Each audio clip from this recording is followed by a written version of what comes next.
Yeah,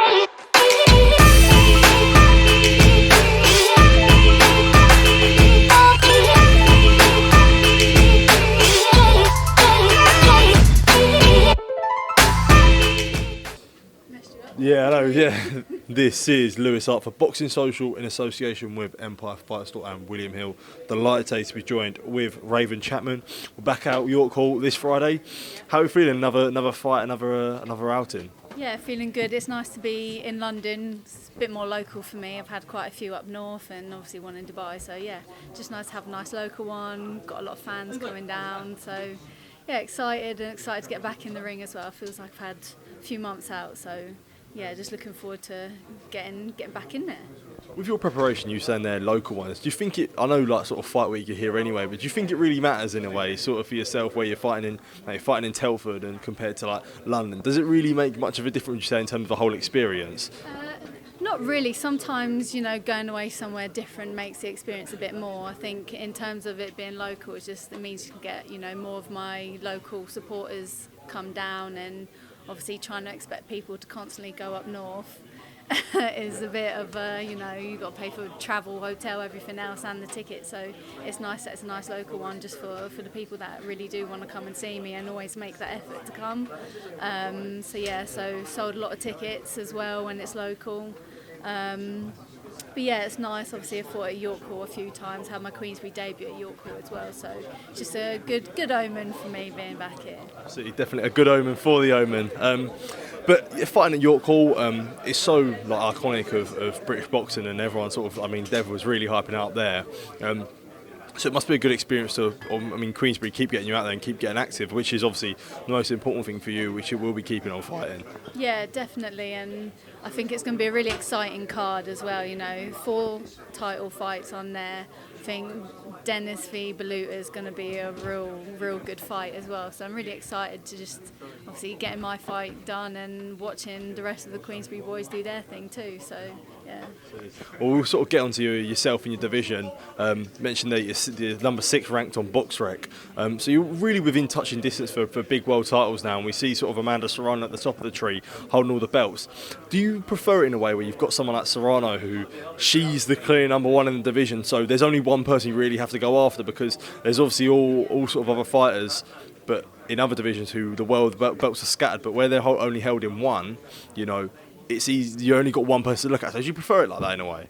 Yeah, I guess so. It's kind of, you've got that clear sort of goal that you want to go for, and obviously with Serrano, she's pound for pound one of the best as well. It's not just any, world champion that's got the belts at featherweight either, which I think makes you, drives you even more and puts that fire in your belly to do better every camp and really push to be the best that I can be, and every camp is just that step towards that world title fight. So every time I'm improving, I'm learning, getting fitter, getting stronger, it all goes towards getting to that point and hopefully being able to face Amanda, because I'm going to have to be on my game, I'm going to have to be strong.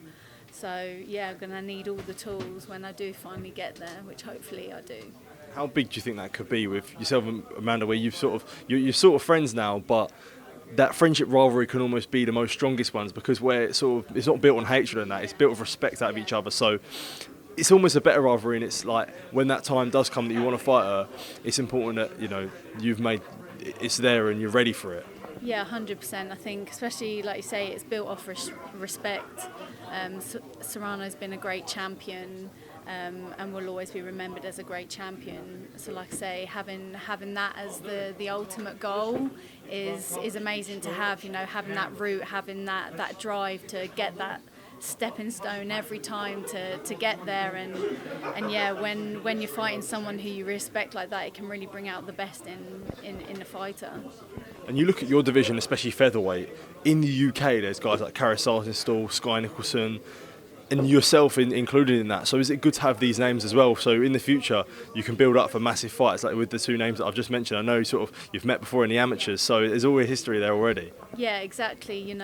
That's what you need in the division, knowing that there's big fights, big rivalries to be made as well. It makes it all really exciting, and there's a lot of great talent in the featherweight division as well, and it's kind of one of the real buzzing weight divisions, and I don't think there's any vacant belts in it, so every fight's going to be a tough fight, and that's what it's about. I think that's what it really means, and you get to push yourself. And that's why we're in the game. I don't want an easy path. I don't want to be gifted anything. I want to prove that I'm good enough and prove that I put the work in and that I can get to the top by doing it the hard way. And another thing you mentioned there was about the step-ups. Do you find the sort of step-ups, they're bigger in women's boxing where there isn't as much depth? Like you can look at sort of the way that people have progressed in male boxing, and it's sort of the British level, the European level, this and that. It's not really something you have in women's boxing, so you might get shifted into the world title picture straight away. Yeah, I think there's more opportunities for jumping up a few, so there's that there, but I think once you sort of get past that level, everything's going to be tough once you get to the top end. Going through where I've sort of been through now, working my way up there, they're just going to get harder and harder from now on, really. 100%. Raven, thank you for your time. Always a pleasure to catch up with you, and all the best on Friday. Thank you. Cheers.